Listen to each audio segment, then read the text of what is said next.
J'appelle sur scène pour une keynote sur l'entrepreneuriat solidaire au service de l'urgence climatique Claire Donien-O'Neill et Hugo Lénart. Je vous laisse.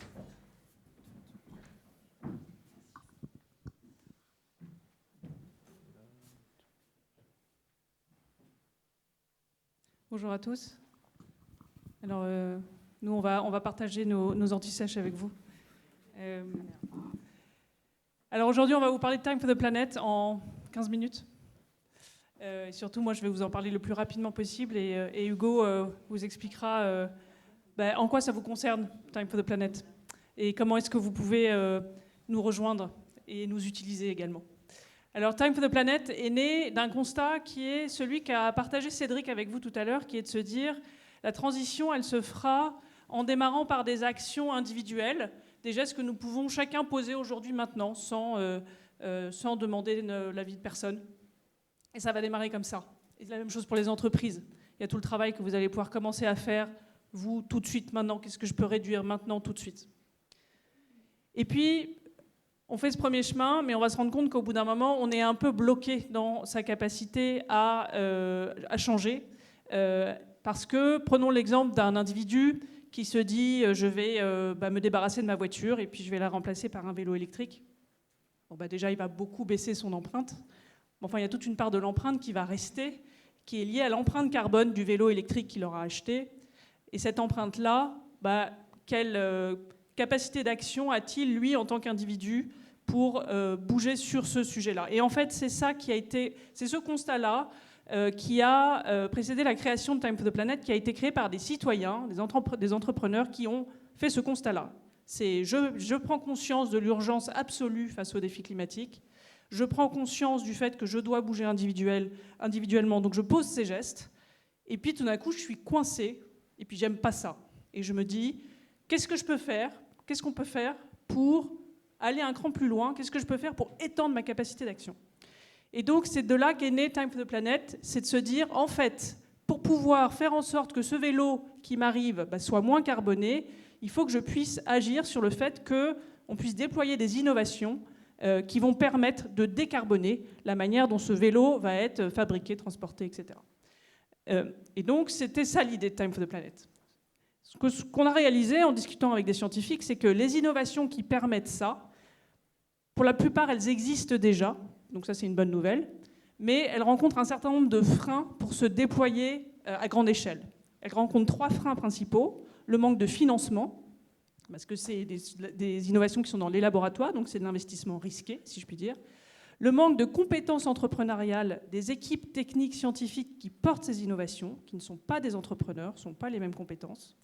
Et le 3e frein, c'est elles manquent d'un modèle économique solide qui va leur permettre de se déployer. Et donc c'est vraiment ça, Time for the Planet, c'est un fonds citoyen dont l'ambition est de permettre à 100 innovations qui luttent à l'échelle mondiale contre le dérèglement climatique de se déployer. Et donc pour ça, notre objectif, c'est de lever 1 milliard d'euros. Donc c'est un plan qui est très ambitieux et c'est un mouvement qui est citoyen. Qu'est-ce qu'on fait très concrètement? On détecte des innovations qui vont avoir un impact direct et majeur sur la réduction des gaz à effet de serre. Par exemple, on va chercher une innovation qui, si elle est déployée à l'échelle mondiale, pourrait avoir la possibilité de baisser 1% des émissions à l'échelle mondiale. Donc on cherche vraiment des innovations qui ont un impact majeur. Une fois qu'on les a détectées, on va recruter des entrepreneurs aguerris, des entrepreneurs à succès, des gens qui ont eu déjà une carrière et qui ont montré leur capacité à prendre un produit et à le déployer à grande échelle. Et il y en a beaucoup des entrepreneurs comme ça qui aujourd'hui cherchent à mettre leur expérience et leur expertise au service de projets à impact. Et donc ces entrepreneurs-là, on va venir les marier avec l'équipe scientifique autour de l'innovation. Et puis on va apporter de l'argent pour permettre de déployer cette innovation. Et on va également apporter un modèle économique qui est inspiré de l'open source et qui est basé plus exactement sur ce qu'on appelle les licences libres. L'idée étant de permettre à en fait n'importe qui de venir copier, commercialiser et améliorer l'innovation pour permettre en fait à cette innovation de se déployer à grande échelle le plus rapidement possible. Comment est-ce qu'on va nous détecter et évaluer les innovations? On est dans l'urgence, on veut trouver les pépites, Et pour ça, il faut qu'on puisse évaluer un maximum d'innovation dans le temps le plus court possible. Et pour ça, on a décidé de s'appuyer sur l'intelligence collective. Donc en fait, n'importe qui a une innovation qui pourrait rentrer dans notre scope d'investissement peut déposer cette innovation sur notre site internet. Et nous, on a formé plus de 6000 personnes à être capables de faire un premier niveau d'évaluation sur 6 critères, qui sont nos critères d'investissement, pour s'assurer que les innovations qui nous arrivent rentrent bien dans notre scope d'investissement. Donc ça, c'est s'appuyer sur l'intelligence collective, c'est se dire, en fait, on se rend compte que quand il y a 50 personnes qui évaluent une innovation, elle va avoir la même note à l'arrivée que si on l'avait passée à un expert. Sauf que là, on a 6000 personnes disponibles pour le faire, ce qui nous donne une capacité d'évaluation absolument gigantesque et exponentielle, parce que plus on a des gens et des citoyens qui nous rejoignent, plus on a des gens qui se forment pour être évaluateurs, plus notre capacité d'évaluation grandit. Et puis, une fois que les innovations ont passé ce niveau-là d'évaluation, elles partent ensuite à un comité scientifique, où là, on a des vrais experts du CNRS, etc., qui vont valider la pertinence technique de l'innovation. Ce n'est pas ça qu'on demande à nos évaluateurs en premier niveau. Et puis, une fois qu'elles ont passé le comité scientifique, elles partent sur des tests marché, parce que notre idée, c'est quand même de créer des entreprises performantes autour de ces innovations pour que ces innovations se déploient. Et ensuite de ça, une fois qu'elles ont passé tout ce filtre-là, celles qui restent, elles sont proposées en investissement à nos actionnaires en Assemblée Générale, et je vais revenir dessus. Rapidement, Time for the Planet existe depuis fin 2019. On a ouvert le dépôt d'innovation il y a 1 an et demi, et on a reçu plus de 1000 innovations. On en a évalué presque 350, et on a sélectionné 6 innovations pour l'investissement. Je vous donne, alors ça, ce sont les 6 innovations qui ont été sélectionnées. Je vous en donne 2 exemples, comme ça vous avez un exemple concret de dans quoi on investit concrètement. Par exemple, Leviathan Dynamics. Leviathan Dynamics, c'est un système de froid qui permet de refroidir les bâtiments, par exemple, sans gaz HFC. Les gaz HFC, c'est 15 000 fois pire que le CO2, et tous les systèmes de froid aujourd'hui en contiennent. Eux ont développé un système de froid par un circuit d'eau, un circuit fermé, qui permet en plus de réduire de 30% la consommation d'énergie. Donc ça, si Léviathan se déploie à l'échelle mondiale, l'impact sur la réduction des gaz à effet de serre est absolument gigantesque. Autre exemple que moi j'aime bien, c'est Coolroof, parce qu'on n'est pas toujours dans du high-tech chez Time for the Planet, on est dans l'innovation, donc une manière différente de faire les choses. Donc Coolroof, c'est un système assez basique et vieux comme le monde, qui est de peindre en blanc les toits. Parce que ça permet de faire en sorte que ça réchauffe moins les bâtiments, et donc ça permet de moins utiliser de la climatisation. La spécificité de Coolroof, c'est qu'ils ont déployé une peinture qui est non toxique, puisqu'elle est faite à partir de coquilles d'huîtres, et qui a une très grande durabilité. Donc ça, c'est la spécificité de Coolroof, on a investi dedans aussi parce que c'est juste une autre manière de faire les choses, et c'est extrêmement efficace.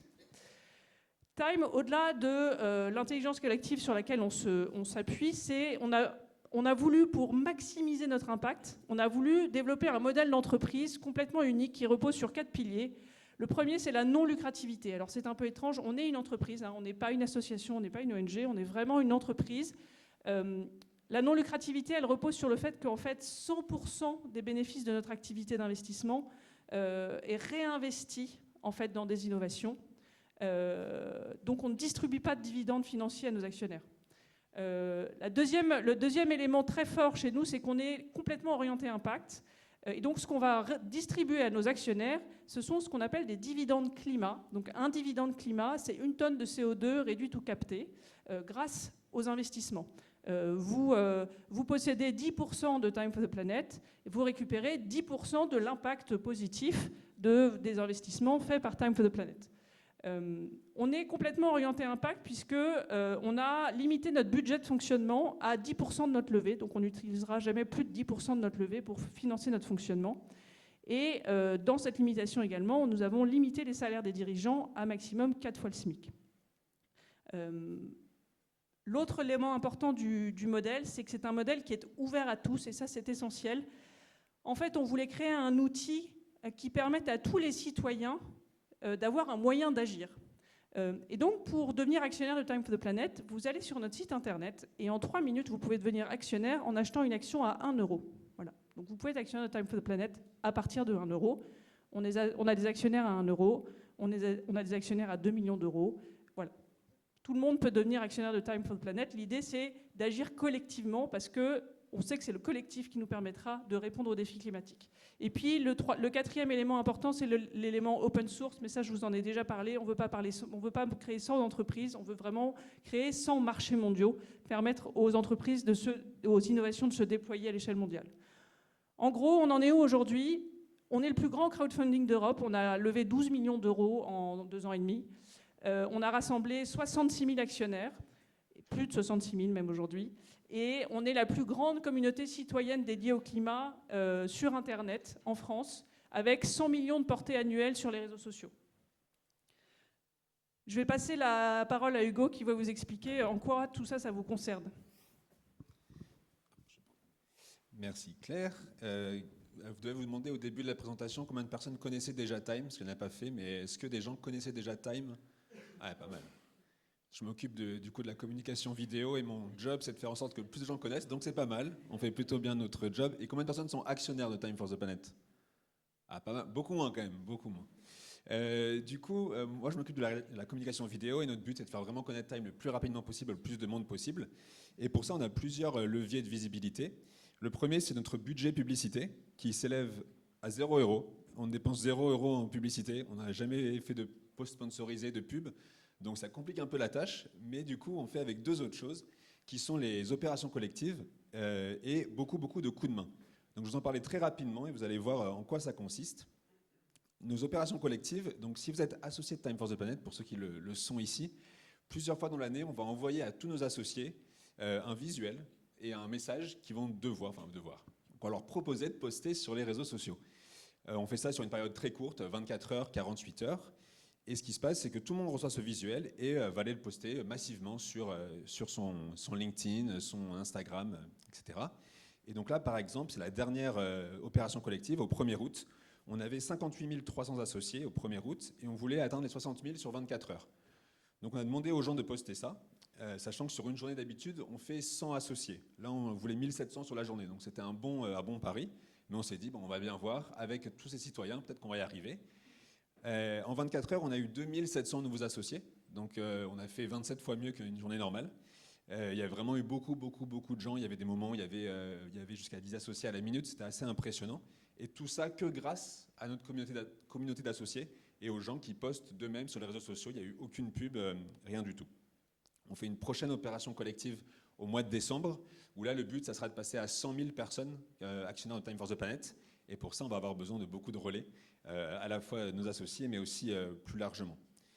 À part ces opérations collectives, on a aussi reçu beaucoup de coups de main qui viennent, là encore, des associés.